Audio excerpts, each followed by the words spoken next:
I'm going to have to be close to the mic, and I hope the wind and the waves don't overrule. This is chapter 2 of book 1, Reimagining the Game, the Scribe and the Spoken World. This chapter is called Invisible Agreements. The contracts you never knew you signed. There are two kinds of agreements in this world: the ones you speak and the ones that speak you. The spoken agreements are easy to recognise. Sure, I'll help. I'm done with him. I promise I'll change. I won't let that happen again. But beneath those live the agreements you never consciously made, the ones inherited, absorbed, assumed. These are the agreements that shape your life, far more than the ones you remember choosing.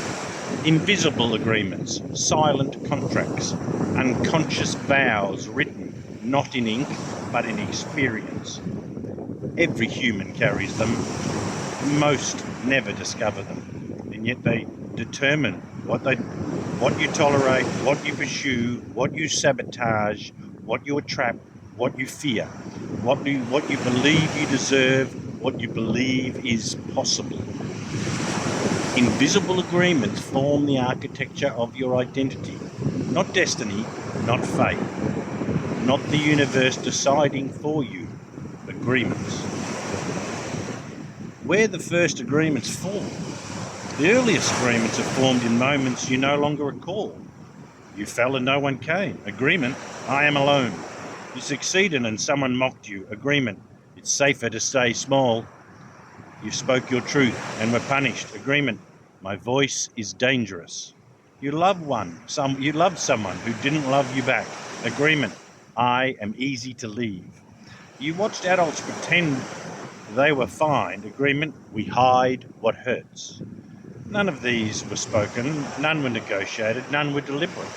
But a child doesn't need logic to form a contract. A child only needs an emotion strong enough to carve a belief into psyche. Pain becomes instruction. Fear becomes principle. Silence becomes law. These agreements follow you into adulthood, exactly as written. How invisible agreements control the game? The universe is not punishing you. You are simply experiencing the world your agreements permit.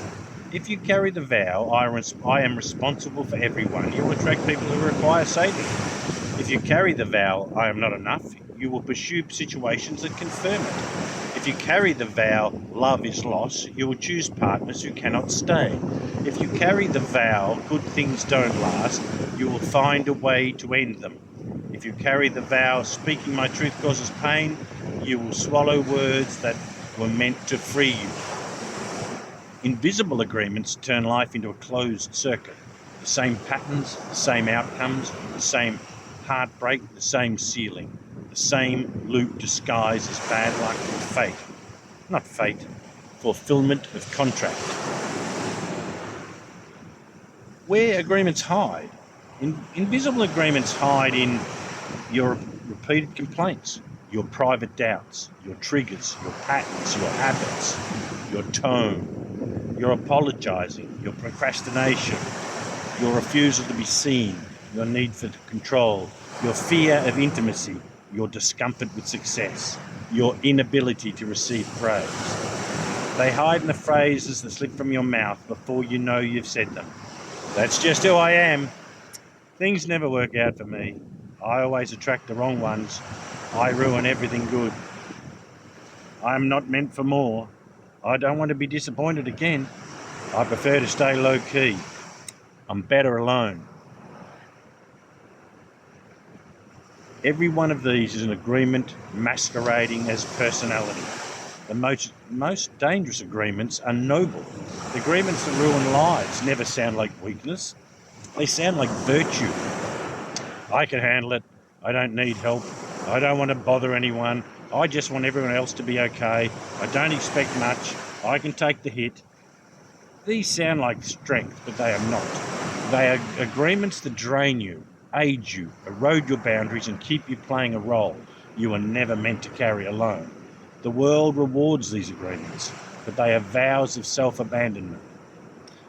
The Scribe's law of agreements. Here is the law, simple and uncompromising. You cannot outgrow an agreement you have not bought into the light. You can change habits, you can change partners, you can change cities, you can change careers, but until the underlying vow is exposed, you remain bound to it.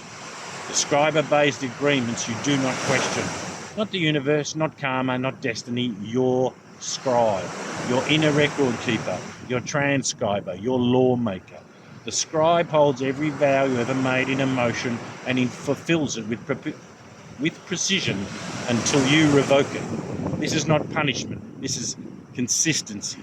The scribe honours your word, even the words you never meant to speak. Breaking an invisible agreement. You don't break an invisible agreement through force, you break it through witnessing.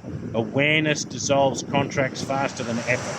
To bring an agreement into the light is to weaken its hold, to speak it out loud, to break its spell, to question it, to reclaim your sovereignty.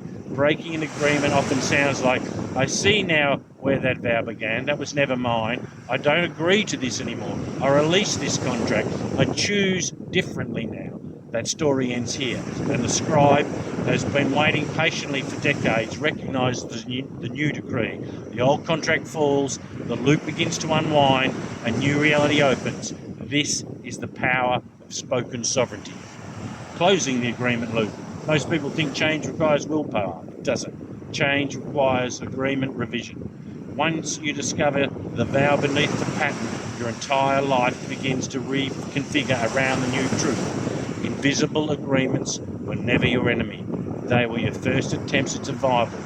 But you are not surviving anymore. You are awakening. Your awakening begins by speaking the words you were once too young to say.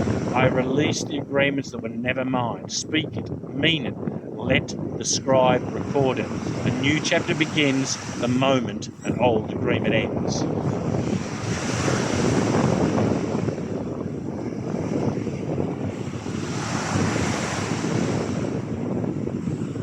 Namaste.